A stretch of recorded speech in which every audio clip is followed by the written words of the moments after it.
رسوله الكريم اما بعد فاعوذ بالله من الشيطان الرجيم بسم الله الرحمن الرحيم رب اشرح لي صدري ويسر لي امري واحلل عقدة من لساني يفقهوا قولي۔ السلام علیکم ورحمۃ اللہ وبرکاتہ۔ آج ہم اس پر گفتگو کریں گے کہ جب انسان پر کوئی مشکل وقت آئے، مصیبت آئے، تکلیف آئے تو اس کا رویہ کیا ہونا چاہیے۔ دنیا میں کوئی انسان بھی ایسا نہیں جس پر کبھی کوئی مشکل نہ آئی ہو، کوئی تکلیف نہ آئی ہو۔ ہر انسان کو کسی نہ کسی طرح کے دکھ، مصیبت، تکلیف کا سامنا کرنا پڑتا ہے۔ خود اللہ رب العزت نے ہمیں قرآن مجید میں واضح طور پر بتا دیا کہ ایسا ضرور ہوگا، یعنی مشکل ضرور آئے گی۔ ارشاد باری تعالیٰ ہے سورۃ البقرہ آیت نمبر 155 میں وَلَنَبْلُوَنَّكُمْ بِشَيْءٍ مِّنَ الْخَوْفِ وَالْجُوعِ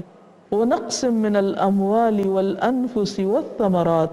اور ہم تم کو ضرور آزمائیں گے، خوف سے، بھوک سے، جان مال پھلوں کی کمی سے۔ ایسا ضرور ہوگا، یعنی تکلیفیں آئیں گی، لیکن اس موقع پر پھر کرنا کیا ہوگا؟ یعنی انسان پہلے سے ہی اینٹیسپیٹ کرے یا پہلے سے ہی سوچ کر رکھے کہ حالات ایک جیسے نہیں رہیں گے، تبدیلی ہوتی رہے گی۔ ہر روز ہم اس کا تجربہ کرتے ہیں کہ صبح سورج نکلتا ہے اور شام کو غروب ہو جاتا ہے۔ 24 گھنٹے کے اندر ہم دن اور رات دونوں کا مشاہدہ کرتے ہیں۔ دن کو اللہ نے نہایت روشن بنایا اور رات کو وہ روشنی چلی جاتی ہے اور اندھیرا چھا جاتا ہے۔ اسی طرح انسان کی زندگی میں بھی دونوں طرح کے حالات ہوتے ہیں۔ کبھی اس کے دل میں خوشی کی لہر اٹھتی ہے اور دنیا اس کو روشن نظر آتی ہے، اور اسی انسان پر کبھی ایسا وقت آ جاتا ہے کہ اس کے دل پر غم کے اندھیرے چھانے لگتے ہیں۔ ان کیفیات میں انسان کو کرنا کیا چاہیے؟ اس سلسلے میں ہم دیکھتے ہیں کہ سورۃ التغابن کی آیت نمبر 11 میں اللہ تعالیٰ نے فرمایا وَمَا أَصَابَ مِن مُّصِيبَةٍ إِلَّا بِإِذْنِ اللَّهِ وَمَن يُؤْمِن بِاللَّهِ يَهْدِ قَلْبَهُ وَاللَّهُ بِكُلِّ شَيْءٍ عَلِيمٌ، کہ جو مصیبت بھی آتی ہے وہ اللہ کے اذن ہی سے آتی ہے، یعنی خود سے نہیں چلی آتی، اللہ کے اذن سے آتی ہے۔ اور جو شخص اللہ پر ایمان لائے تو اللہ اس کے دل کو ہدایت بخشتا ہے،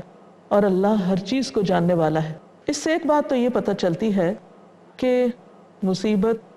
اللہ کے اذن سے آتی ہے، دوسرے یہ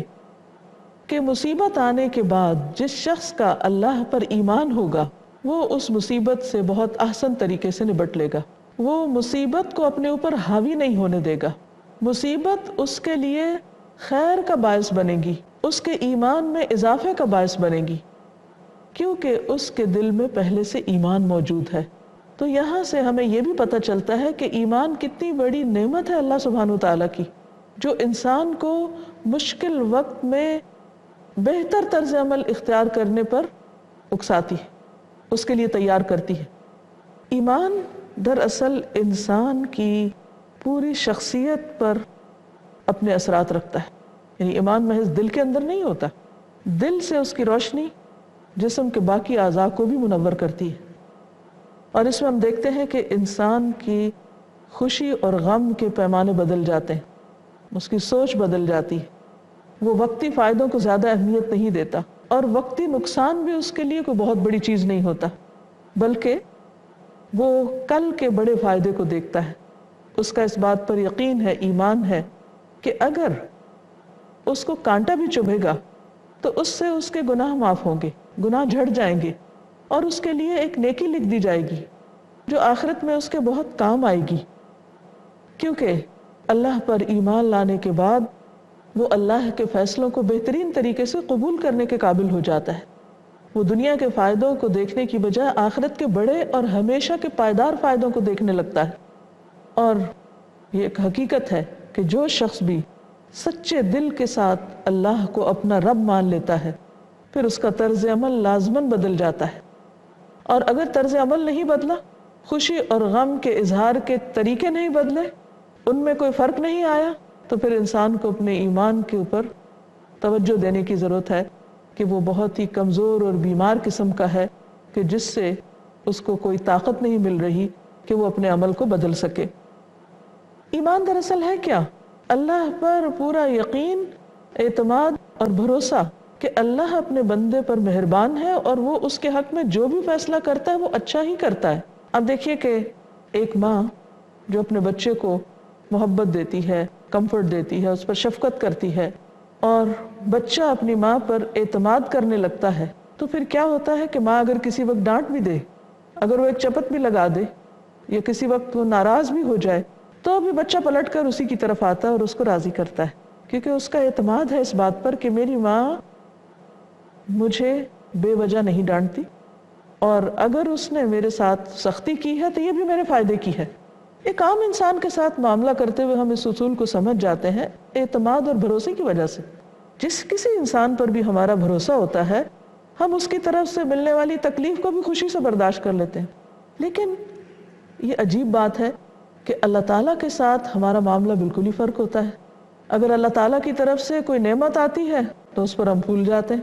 اکڑنے لگتے ہیں، اپنے آپ کو بڑی چیز سمجھنے لگتے ہیں، تکبر میں مبتلا ہو جاتے ہیں، اور اگر کوئی تکلیف آئے تو بالکل ہمت ہار کے بیٹھ جاتے ہیں، کبھی لوگوں کو برا بھلا کہنے لگتے ہیں، کبھی اللہ تعالیٰ کے بارے میں بدگمانی کرنے لگتے ہیں۔ لیکن مومن کا طرز عمل اس سے بالکل مختلف ہوتا ہے۔ اسی طرز عمل کا یہاں پر ذکر کیا جا رہا ہے کہ وَمَن يُؤْمِن بِاللَّهِ يَهْدِ قَلْبَهُ، کہ جس دل میں ایمان ہوتا ہے اس کو اللہ تعالیٰ ایک ڈائریکشن دے دیتا ہے اور اس کی سوچ مثبت ہو جاتی ہے، وہ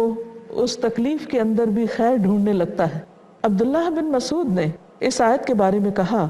کہ یہ وہ شخص ہے کہ اگر اس پر کوئی مصیبت آتی ہے تو وہ اس پر بھی راضی رہتا ہے، یعنی صرف وہ نعمت کے ملنے پر ہی راضی اور خوش نہیں ہوتا، تکلیف کے موقع پر بھی وہ مطمئن رہتا ہے، اور وہ یہ سمجھتا ہے کہ یہ اللہ ہی کی طرف سے ہے اور اس کے فائدے میں ہے۔ تو آپ دیکھیے کہ اس شخص کی خوش قسمتی کا کیا ٹھکانہ کہ جس کو اپنے پرابلمز، اپنے دکھوں، اپنے تکلیفوں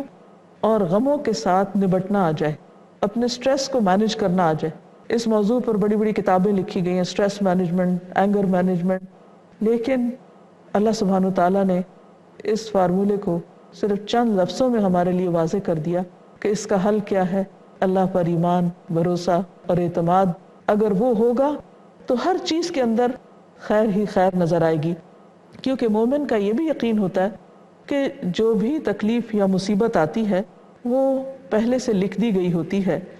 سورۃ التوبہ کی آیت نمبر 51 میں اللہ تعالیٰ فرماتے ہیں قُل لَن يُصِيبَنَا إِلَّا مَا كَتَبَ اللَّهُ لَنَا، کہہ دیجئے کہ ہمیں اگر کوئی مصیبت آئے گی تو وہی آئے گی جو اللہ نے ہمارے مقدر میں لکھ رکھی ہے، یعنی اگر کوئی تکلیف لکھی ہوئی ہے تو وہ آ کر رہے گی، اور اگر وہ آ گئی ہے تو یہ بھی ہمارے حق میں بہتری ہی کا سبب ہے۔ قرآن مجید میں سورۃ الحدید میں اللہ تعالیٰ فرماتے ہیں آیت نمبر 22-23 ما اصاب من مصیبت فی الارض ولا فی انفسکم الا فی کتاب من قبل ان نبرأها ان ذلک علی اللہ یسیر لکی لا تأسوا علی ما فاتکم ولا تفرحوا علی ما آتاکم واللہ لا يحب کل مختال فخور۔ کوئی بھی مصیبت جو زمین میں آتی ہے یا خود تمہارے نفسوں کو پہنچتی ہے وہ ایک کتاب میں لکھی ہوئی، یعنی وہ قدر کا حصہ ہے، اس سے پہلے کہ ہم اسے پیدا کریں۔ یقیناً یہ اللہ پر بہت آسان ہے۔ یہ اس لیے ہے کہ جو کچھ تمہیں نہ مل سکے اس پر تم غم نہ کیا کرو، یعنی جو چیز انسان کو نہ ملے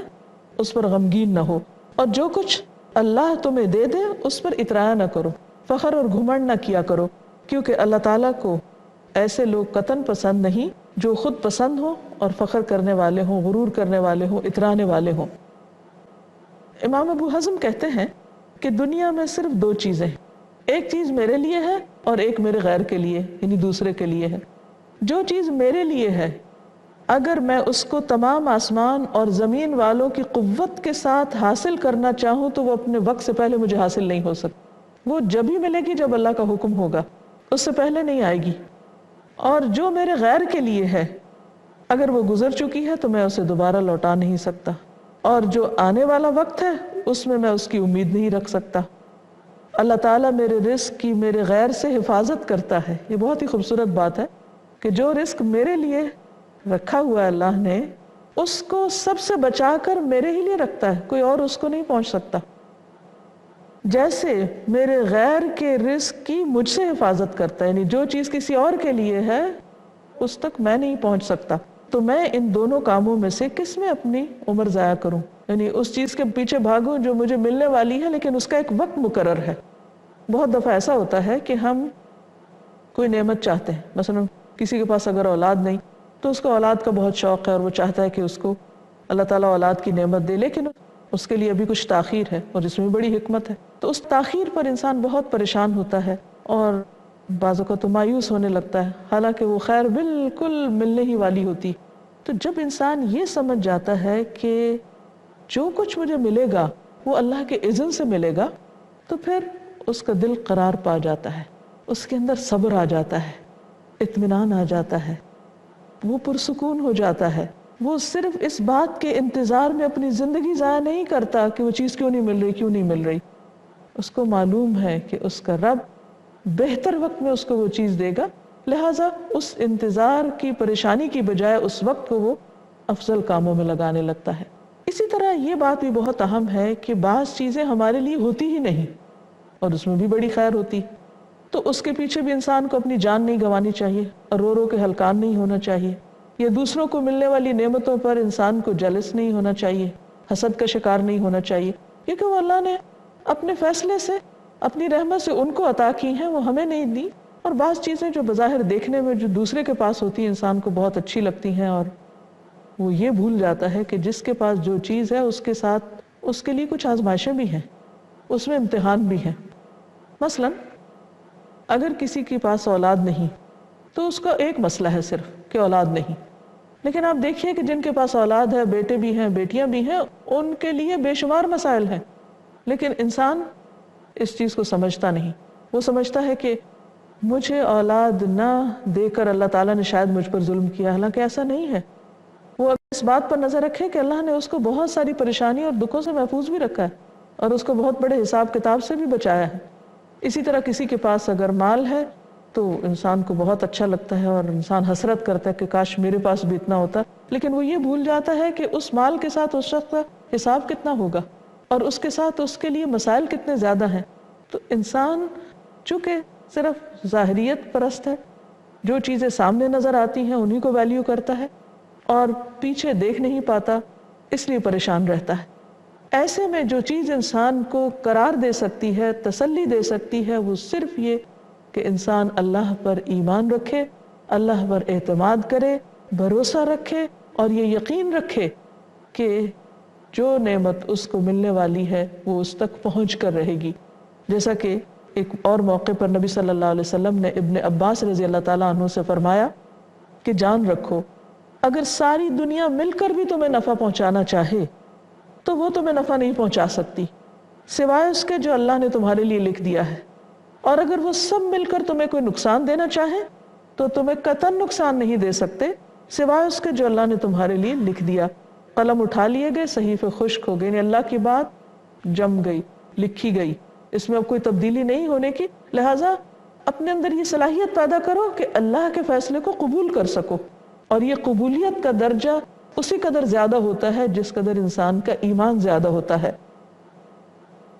اور یہ بات بھی یاد رکھنی چاہیے کہ کسی پر مصیبت آنے کا مطلب یہ نہیں کہ اللہ تعالیٰ اس سے ناراض ہے، کیونکہ جو لوگ اللہ کے جتنے زیادہ محبوب ہوتے ہیں ان پر اتنی ہی آزمائشیں زیادہ آتی ہیں۔ نبی صلی اللہ علیہ وسلم نے فرمایا، مومن کی مثال کھیتی کی طرح ہے کہ ہوائیں چل کر اسے